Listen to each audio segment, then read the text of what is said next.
我们都知道 YouTube 影片想要获得观看量，就必须被观众点击。那么 YouTube 影片的标题就非常重要了。一个好的影片标题能够改变一部影片的命运。今天这期影片，我会告诉大家如何去选一个让观众情不自禁去点击的影片标题，从而去快速增加你影片的观看量。并且这个技巧最为重要，我就使用了这个技巧，让我影片展示点击率得到大幅度提高。Hello， 大家好，欢迎回到频道，我是 Grayson。只想通过 YouTube 频道在网上打造自己个人品牌，欢迎订阅我频道，是完全免费的。记得把旁边小铃铛打开，就能够接收到最新的影片通知了。另外，在底下描述栏也可以找到很多进一步使用工具。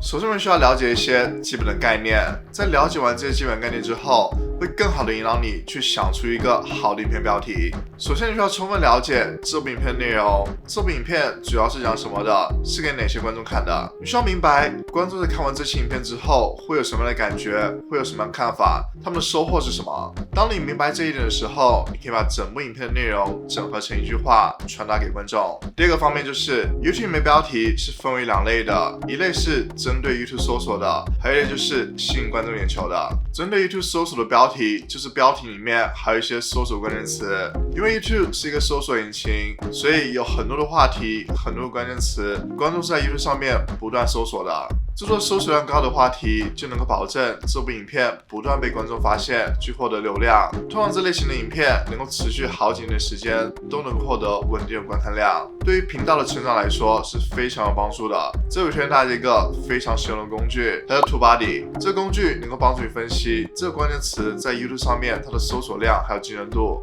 使用这个工具之后，你就能够找到有哪些话题是观众不断在搜索的。你做这些影片的话题，就能够帮助你获得更多稳定的观看量。让具体了解如何找到高搜索量关键词，可以去看我的这期影片。第二类的标题就是吸引眼球的标题。这类标题可能不会像针对搜索类的标题一样持续很长时间，但是一个吸引的标题能够让这部影片在短时间内快速获得非常多观看量。通常这类标题更容易打造爆款影片。根据算法看到这部影片在短时间内有很多观众点击，它会增加这部影片推荐量，去展示给更多观众。如果反馈一直都很好，就很容易打造爆款影片。接下来我会分享几个技巧，去帮助你写出一个吸引人的影片标题。首先，第一个技巧就是避免使用高专业性的词汇。大家都有自己擅长的领域，例如摄影、健身等等，所以在我们平时交流的时候，我们会说出一些高专业性的词汇。我们自己会觉得很正常，但是如果有不熟悉这个领域的人，他们就完全不知道我们在说什么。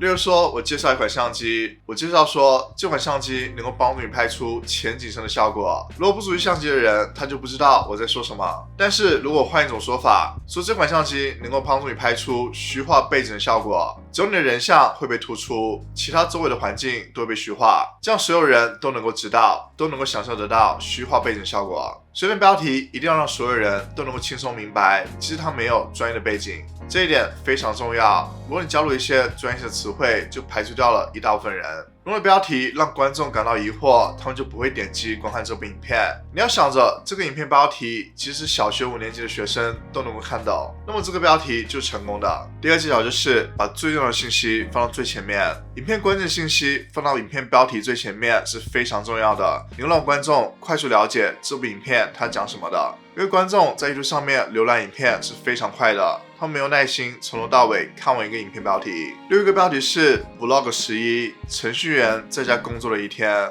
这个标题就把最重要的信息放到了标题后面。正确做法就是你要把重要的信息放到标题最前面，也就是说这个标题应该是程序员在家工作了一天 Vlog 11。因为观众根本不关心这是你的第几部 Vlog，他们只关心这部 Vlog 到底是讲什么的，他们是否感兴趣。这引出了下一个技巧，你的标题需要保持简洁明了。不管是在电脑端还是手机端，观众在 YouTube 上面浏览影片的时候，如果标题太长，后面的部分都会自动省略，变成点号。只有当观众点击记录观看这部影片的时候，完整的标题才会展示出来。这就是为什么在上一年的时候，我强调了你需要把标题最重要的部分放到影片标题最前面，就是为了防止标题后面部分观众无法看到。大家看到这里，是否觉得这些技巧对你有帮助呢？如果你喜欢这期影片，希望你能够为这部影片点个赞，这样就能够让更多观众看到这部影片，对我的频道也是非常大的支持。第4个技巧就是你需要了解观众的意图，你需要知道观众来到 YouTube 他想干嘛，他是为了什么。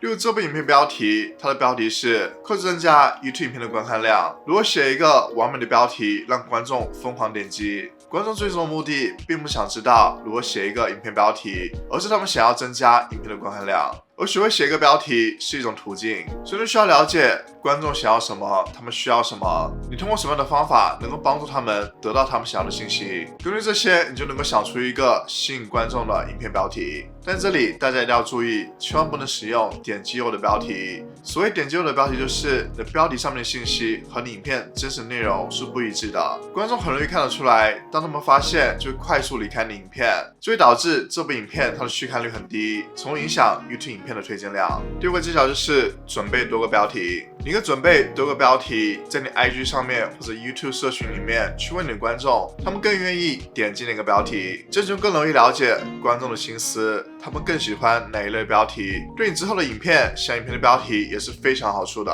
另外，如果你发现这部影片它的表现不好，你可以使用 TubeBuddy 的 A/B 测试工具，它会帮助你测试不同的标题它的展示点击率有什么样的区别，最后你就能够找到一个更吸引观众点击的标题。TubeBuddy A/B 测试需要你升级到 Legend 版本才能够使用，大家可以通过评论区链接去免费试用30天 TubeBuddy Legend 版本，去体验一下 A/B 测试这个功能。第6个技巧就是你的标题和缩图需要互相匹配。标题和缩图是决定一个观众是否要点击观看这部影片的关键，所以你的标题和缩图一定要配合好。你不需要放入相同的信息，但是你需要保证观众能够理解缩图和标题，它们的信息是相一致的。通常 YouTube 影片的缩图需要能够快速抓住观众的眼球， YouTube 影片的标题是提供更多背景的信息。第7个技巧就是提前定好影片的标题。大部分人制作 YouTube 影片都是这样的流程：想好影片话题，写影片脚本，录制影片，剪辑完成影片，然后在上传影片的时候才开始想这部影片应该取什么样的标题。所以我推荐大家在想好影片话题之后，在开始拍摄之前就定好这部影片的标题，这样就能够很好的帮助你在写影片脚本的时候始终想到这部影片的标题，围绕这个标题展开内容，这样会让你的内容有更多的针对性，不会让你偏离主题。标题很重要，和它一样重要的就是 YouTube 里面的缩图。如果想知道如何使用免费的工具去做出新的 YouTube 影片缩图，可以看我这期影片。